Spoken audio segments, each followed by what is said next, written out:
Hi guys, and welcome to episode 6 of Skyrim Mod Tour. And I've gotten a decent amount of stuff done since I did the last update video. So, I guess we'll start with this guy. You want something? This guy's name is Sable, and he's the town beggar. So he works perfectly. He's got his, Bless your kind heart.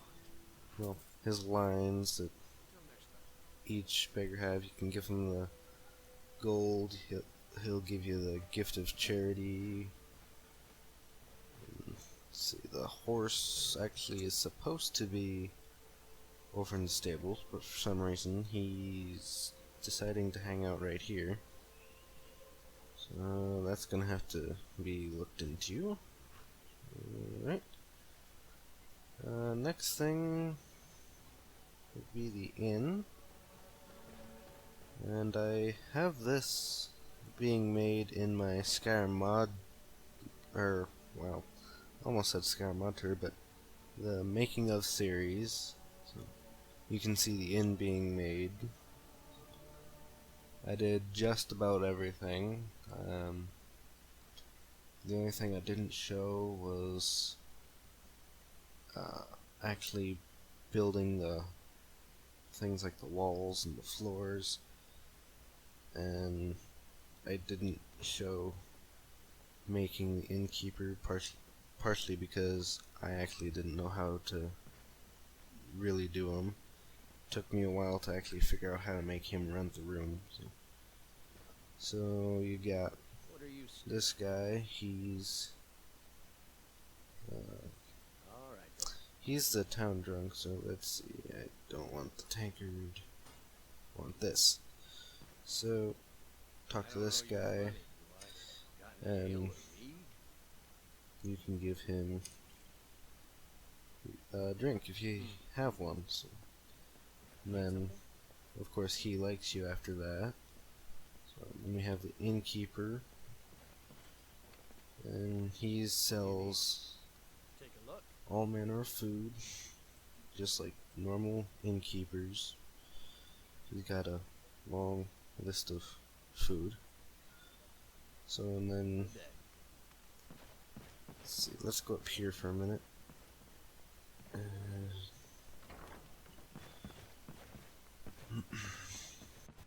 So right here is the room you rent. So you can see right now it's owned and you can't sleep in it. So we'll head downstairs really quick. What, need something? Rent the room. Yours for a day. He'll take your 10 gold. The only difference between this innkeeper and any other innkeeper in Skyrim is he won't show you to your room. I just glitched through the floor. Alright. So I don't know how to make him show you to the room. Personally, I don't really know if I'm gonna do that because it honestly bugs me in the game because they constantly do it. So I might just leave him the way he is. So right here, yep, you can sleep in the bed now. Right. That way. So you got, well, it looks like you have a door reversed. So anyways, you have a spare bedroom here. Alright, and then up top here is just some tables and some chairs. And of course you got your common room down here. You've got 2 more rooms. Alright. For some reason, both these doors are reversed. Wonder if I didn't do that with every side on this. Alright. Then you got this room, which is apparently blank. So we'll have to put things like food on the table and stuff like that in there. So, alright, and then quickly we'll head downstairs. And this is just pretty much a storage room. And right here is the innkeeper's room. He's got a safe, the gold and the business ledger for the Thieves Guild quest line. So then you got your sewer grate here, then 2 more rooms. So I actually got this door right. How about this one? Oh, so I guess it's just the 2 upstairs doors that somehow got reversed. Alright, that's one thing we'll have to fix. Something. So I think that's about it for the inn. What are you staring at? Be quiet, dude.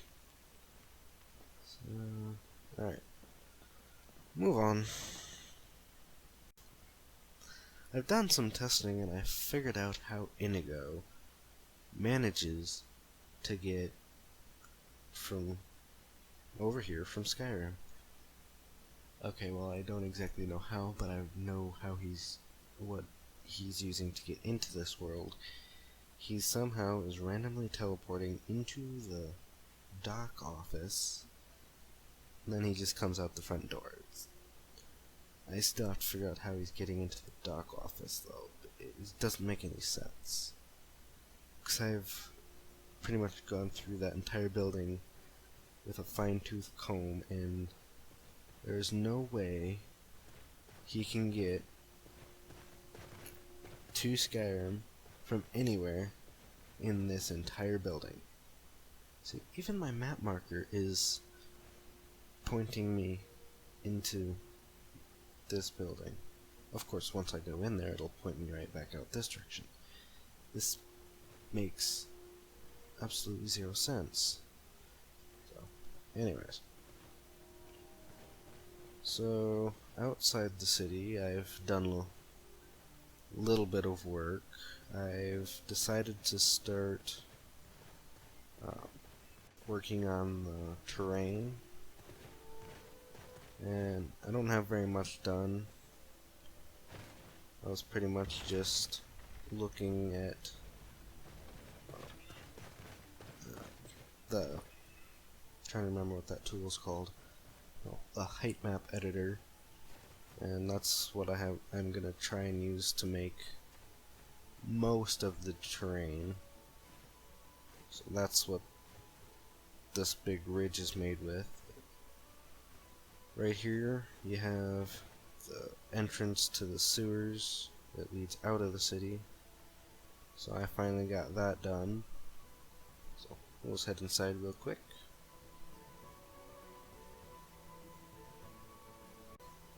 Alright, so this is the iron door that in the previous episode didn't do anything, and I told you that that's where it would go out to the outside of the city, so that's what I did.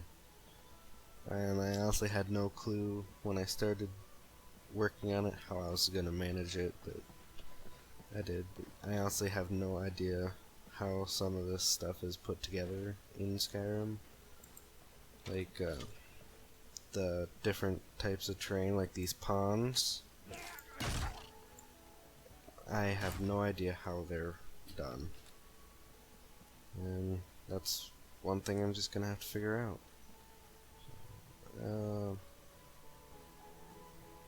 Let's see. We'll just enter the next store. There's sewers here. Let's see. Actually, I have a map. Let's see. Oh, of course. I have to explore the location before I can. Let's see. Aha! Let's quickly unlock this. There we go. And this one leads into the bookstore that I built, and the bookstore is the big, giant, long building that's next to the player home. So here we are in the basement of the bookstore. We've got a storage room here. It's just got some stuff laying around. It's got crates, a couple display cases that they don't open. So, unlike normal ones you see in Skyrim. I made the display cases into static objects. So, and you have the guy's desk, and that's it for the basement. Then you have the main part of the bookstore up here. And the rug is kind of freaking out. So here we have Tarzan, and he's a book vendor. He sells just the regular books that are, well, the reading books, and he's also got the spell tomes. He doesn't have very many, but he has a few. Let's see, does he have any good ones? Nope.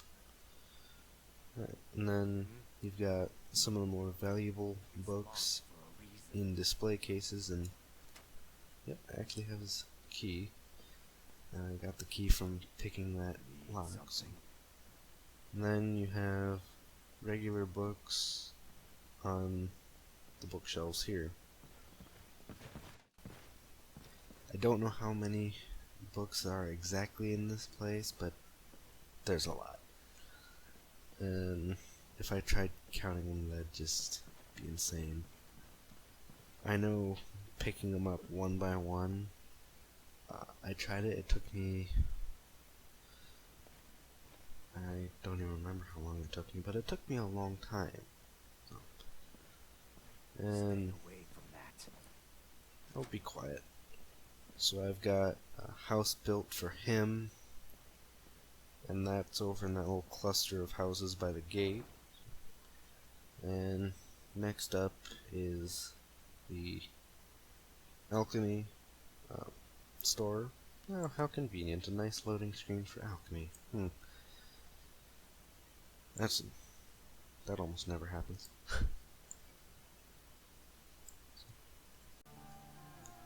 Alright, so this is the building that the bookstore's in, and you can see the player home's right there. And then right here is the alchemist shop, and then the house for the guy is right here behind his shop. So I currently don't have the NPC. Okay, well, I have him made, but he's not customized in any way. He's pretty much a very generic NPC with the merchant factions, and that's about it. So I have to export him, and then I'll move him from his house over to the store. And then, of course, once I get just about every NPC done in the city, I'll start AI packages, and that's going to be interesting because I have no idea how they work. So you've got 3 shelves in here of ingredients. Got one there, and one over there. And then you have 2 shelves of potions. You have this shelf, and it's got the lower level potions or lower rank potions, and each potion has 4 to 5 ranks. And let's grab this real quick. And the shelf behind the counter is rank 3, 4, and 5, but it's actually mostly 5. And then this one has ranks 1 and 2. So they're the very cheap potions, like the very weak fear, and the weak versions of the poisons. And you got the deadly poisons, and the potent poisons, and very potent potions in general here. And one thing I decided to do was make a special ingredient that's in the game harvestable, and that ingredient is jarn root. And that's what this is right here. See, it says harvest jarn root. So you harvest that, and you get, well, obviously jarn root. And in the vanilla game, you get it from the Dark Brotherhood quest. And there it is. So, and I decided I wanted to have you to, well, I wanted you to be able to harvest this ingredient. And if you look, the creep cluster and the jarn root look close in color. I know they're not identical, but they're as close as to each other as possible, so that's why I used the the creep cluster plant as the jarn root plant. And it is actually a very potent plant, and that's, I think, the reason you don't find it in Skyrim. And I'll make a potion here real quick to actually show you how potent it actually is. But this is the basement. You got planters, and then of course the office. And right here, let's grab one of these and one of these. Let's see, alchemy. And where's the other one?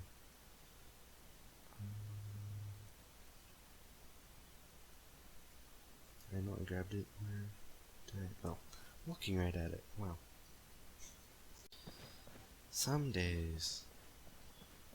Alright, so we have the Nightshade and the Death Bell. And this potion is a potion of damage health. And if you look right now, it has a damage health by 18 points. And then once we add the jarn root, let's go into the inventory and we'll see how much of a kick this jarn root actually has. Which one is it? Huh. Damage the target's health by 1,222 points. Decrease the target's magicka regeneration by 100% for 31 seconds. That is a very powerful poison. And to balance that, I'm gonna put these plants in the mountainous regions of the map, and you're never gonna find them in merchants, so they'll never sell them. So the only way you're gonna get them is if you decide to slowly get them off of this plant. You'll get them one every whatever the respawn rate for plants are. I think it's 10 in-game days, I think. I'm not entirely sure on that. It has, yeah, I think it's a 10-day respawn rate, so every 10 in-game days you can get another jarn root if you don't want to go looking. But otherwise, you're going to be looking for them. So. Alright, let's see, what's next? Well, we need to go outside first. Alright, I built another house for the mine foreman, I think would be the right title for him. He's the head mining person. He works in the mine office, but this is his house. And then the bookstore guy, Tarza, his house is right here. It's this one right here.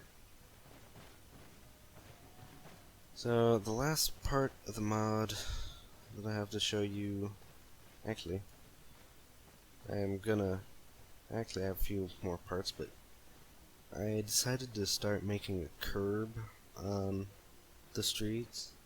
So I'm either going to go with these stones or this weathered timber. I had thought of using the timber that wasn't weathered, but I decided that the timbers that were weathered would go better with the battlements, because those are the weathered timbers. So that's what I decided to do with that. So I didn't feel like using these because it'd look better with the older timbers, and I think I'm gonna actually end up going with the stone. Let's see, I started doing some more work on the guards, and for that I'm going to have multiple classes of guards well, I mean two classes, but you're gonna have the regular normal guards, and then you're gonna have the elite guards. I gotta wait, otherwise it's gonna be real dark. So. But the elite guards are gonna be real strong guards, and I did some testing with it a day or so ago, and I took the Dragonsteel Warhammer, and what I did is I bashed the guard to make him unhappy, and then with what his AI did, he just kept blocking, so I just did a regular swing. Let's see. So here's what I did. I just did this swing right here, and then I just waited a second, and then hit him again until I killed him. And the regular guard takes about 11 hits, whereas the elite guards take about 25. So a lot stronger, and that's exactly what I was going for. And you'll be able to tell the difference by just by looking at them, because regular guards do not have a helmet, and the elite guards will have a helmet. And I've also added armor set to go with the Dragonsteel weapons, and for that I'm going to use the steel plate armor.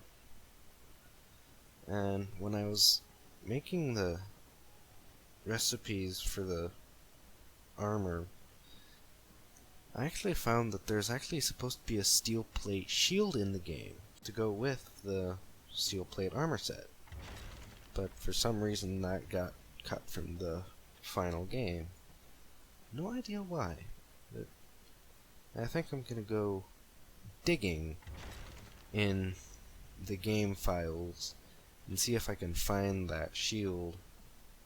And if I can find it, I'm gonna use it. Some things I found that Bethesda cut from the game, I don't know why they did, but that's why we have mods. I've actually noticed quite a bit of stuff that was cut from the vanilla game, like the ropes that the gallows use. Those are in the game. They're not used, but they're there. So, definitely interesting. So, let's see. I fixed that collision issue with the mountain peak that was right there. And fixing that was very simple. I just had to lower the peak. And it was that big ridge line that is part of the canyon wall down there. And I changed the nesting house, and I remember in, I think it was episode 3 of this, I showed this off, but there was a bit of a problem, and this problem is these, I want the collision on, these really weird shadows. And simply with the size of this, and that's what's causing the shadow issue. It's not something I could fix. So what I did is I copied this entire thing and put it into an interior cell. So you no longer have that door there, and this door right here no longer is just no longer opens like the rest of the doors do. Now it's a loading door. So let's head inside and I'll show you what I did. Alright, so we have the nesting house, and it doesn't have those odd shadows anymore, which is what I was going for. And also with putting it into the interior cell, I got rid of that big mountain peak that was in here, which gives me a whole lot more space. So what I did, whoops, hang on 1 second. Move my mouse here.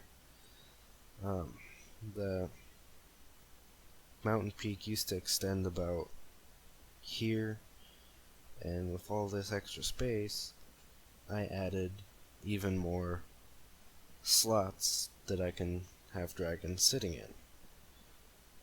And I don't remember how many spacers are in here now.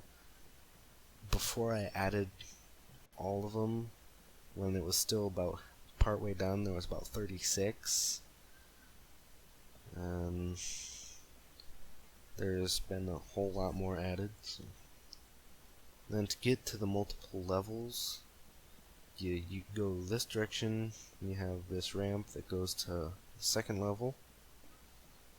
It comes out right here, and then you got this little walkway right here to level 2.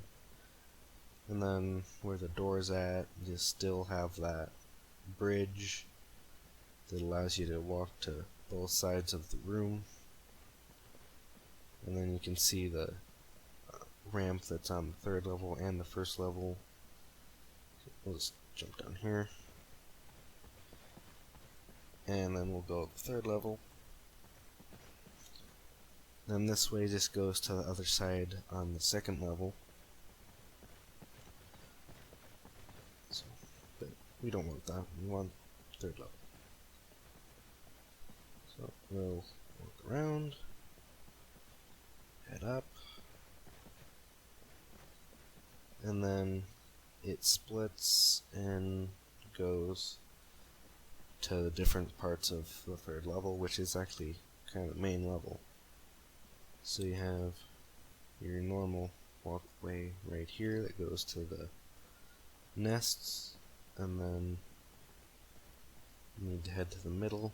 Well, technically it's not the middle, it's as close as I could get to the middle. It's slightly offset, but you have this giant overlook, and then you head back through the door. You have the normal nesting house, and from this point on it hasn't changed any. You still have this room back here with the lock that goes down, and then you have your vault under that. You have your bedrooms over there, fireplace over here. But from this doorway, that direction hasn't changed any. It was just this direction, and I had to fix those shadows because those were just really bad looking, and it looks a whole lot better, and there's a lot more room. I'm really happy.